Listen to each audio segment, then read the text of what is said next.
Yo, what's poppin', family? Judah Ben, Israel, we in a spot. You know we never slacking off. We always on point. You know what I mean? Like a thumbtack. Straight up. LDBC or nothing. Hashtag TWT. Till we transition. We ain't going nowhere. The winning team. Till we transition. Word 'em up. Yo, just wanted to hop on here real quick. Give my people some, you know what I mean, some content. Just want to talk real briefly about this Teofimo versus Sandor Martin card we got tomorrow night. Uh, yo, I can't front. This card is a very pretty nice card. I can't lie. You got a lot of dope up and comers on there. You got uh Zayas, you know what I mean, from the Dominican. My young lion, he on there. You got Keyshawn Davis is nice. He coming up. Um, shit. Teofimo. I mean, that's. I'm still going to check it out. I'm gonna still see what Tio got because I mean these cats is still young. They still got mad shit to prove, and I'm just not one of those cats who quick to you know what I mean turn aside on a fighter from one fight. You know what I mean, or from what they say, or you know what I mean, because yo, to be honest, a lot of us niggas in the real world say the most dumbest shit. So like we can't really criticize. We can't really criticize fighters on some of the shit they say. Some of it makes sense, and of course, some of the shit be off the wall, some Michael Jackson shit.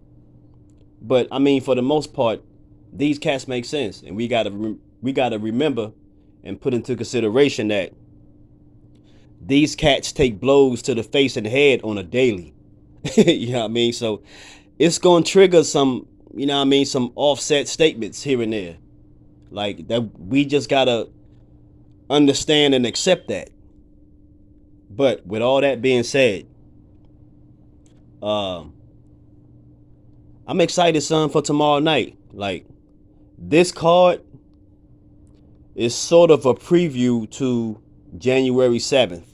Now it's not as much heavy hitters on this card as January 7th, but it is a dope introduction into where we are in boxing now and where we going. You feel me? So I was just checking out the press conference a second ago. Uh, you know what I mean? Xander Zayas, Keyshawn Davis, Sandor Martin, Tio. You got my homie Jared Anderson. You know what I mean? He on the card. Yo, this is gonna be ridiculous, yo. I can't front. I gotta give Top Rank, you know what I mean, they credit for this card that they putting together for tomorrow night. Um, you know what I mean? It's a lot of excellent boxers on this joint for tomorrow night. And I can't wait, son. I'm excited. I know I'm gonna have to holler at my boy T. You know what I mean? We're gonna have to get on that betting tip. Cause tomorrow seems like a very, very promising night. You know what I mean? If you win to that shit. But yeah, yo, like I'm mad excited. You know what I mean? I know I keep saying that because I am. Like, I want to see what happens tomorrow. Um, and I might, I'm gonna go ahead and check out uh and see what Bud doing tomorrow because yo, it's a lot of people. It's been a lot of people more than what I would think that's been trying to say, and I know they're only doing that because it's Bud, but it's a lot of people that's saying Avanesian is not a pushover. And to me, I don't give a fuck who says it or how. To me, that's bullshit. Bud is about to bulldoze this nigga. You can't tell me nothing otherwise. You know what I'm saying? This was a clear fucking duck. And if Bud wanted a fucking mandatory, he should have made that shit known before Errol and Ugas took place. Now, niggas gotta stop living in their comfort zone and knowing when to tell the truth, you know what I mean, at the right time. We gotta stop fronting, Bud. You knew you wasn't ready to fight this man, especially with the performance he just did with Ugas. If you compare Bud's performance with Shawn Porter, his last fight, to Errol, it's no contest. It's no fucking contest. And you know what's crazy? They both got TKOs in the 10th round. But whose TKO was more impressive? Just think about that real quick. But anyway, we're not talking about Bud and Errol. We're talking about the lightweight division. Yeah, 135 is lit tomorrow, because that's the primary weight class that's on this card tomorrow. Now, also, we had a lot of backlash. We had a lot of, you know what I mean? I won't say back and forth, but we had a lot of backlash and talk between regarding Keyshawn Davis and cats like Devin Haney.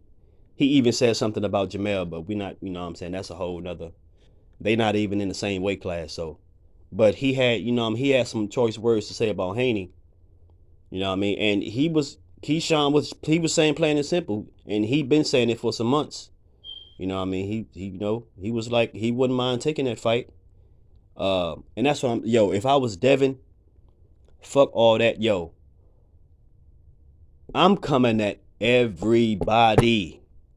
It don't fucking matter your record. We in the pros. That record shit is dead. You know how many fighters Keyshawn himself has fought that had double-digit wins with no losses? Some of them cats had 20+ wins, no losses. About half of their fights was knockouts. So you can't sit here and tell me that these cats that's champions can't match up with these cats that's on the up and up. Fuck all that bullshit, we gotta get this shit on the grind, and now, because UFC taking over, and UFC been taking over. UFC has been the top primary contact sport since the past, I'll say, about 2019 going into 2020 is when it kind of sort of took off, and everybody, you know what I mean, everybody really started to pay attention. But at the same time, boxing has been here first, so boxing will never go anywhere. Boxing has just been pushed to the back because people look at it, they treat this shit like a circus. But it's these top programs like ESPN, you know what I mean, these mainstream programs that got the mainstream fan base believing is bullshit, because they put out these, fucked up narratives, and these, they put out these stories. Half the stories don't even line up to what, half the stories don't even line up to boxing. Like, half the stories that most of these reporters report on regarding boxers, it be about their personal life. Honestly, I don't give a fuck about none of these cats' personal life. And I'm sure y'all don't either. Like, we want to hear boxing. We don't want to hear what you did last night and how you almost got shot because you was out at a fucking dice game with your life on the line. Like,